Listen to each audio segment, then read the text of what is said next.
டேய் விஜய் டிவி இதெல்லாம் கொஞ்சம் ஓவராக இருக்குடா. ராத்திரிலாம் நாங்களாம் வெளியே சுற்றிக்கிட்டு இருந்த பயலுங்க. பிக் பாஸ்னு ஒரு ஷோ ஸ்டார்ட் பண்ணிங்க, ஜாலியாக வந்து பார்த்துக்கிட்டு இருந்தோம். ஏன்டா இந்த ஓவியாவை அழு வைக்கிறீங்க? முடியலடா.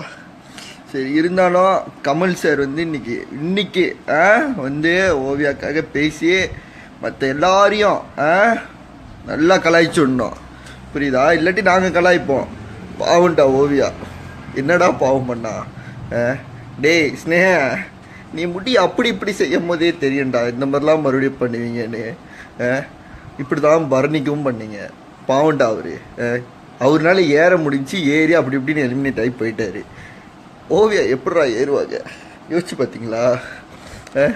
ஓவியா எப்படா ஏறுவாங்க? அழுகுறாங்கடா. இப்படி பண்ணிட்டீங்களாடா படுபாவீங்களா? டேய் அவன் யார்?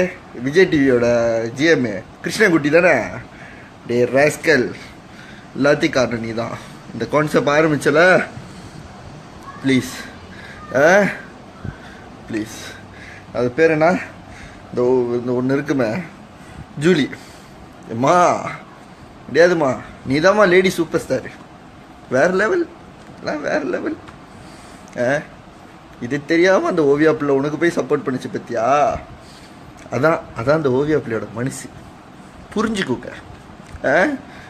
என்ன நடந்தாலும் இன்னொரு போராட்டம் வரும்னு நினைக்கிறேன் ஓவியாக்காக. பார்த்து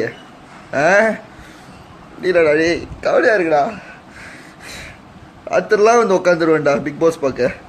எங்களை போய் படுத்துறாங்கடா. விஜய் டிவி கிருஷ்ணன் குட்டி இதானே பயப்படாடி, சொல்லி வை.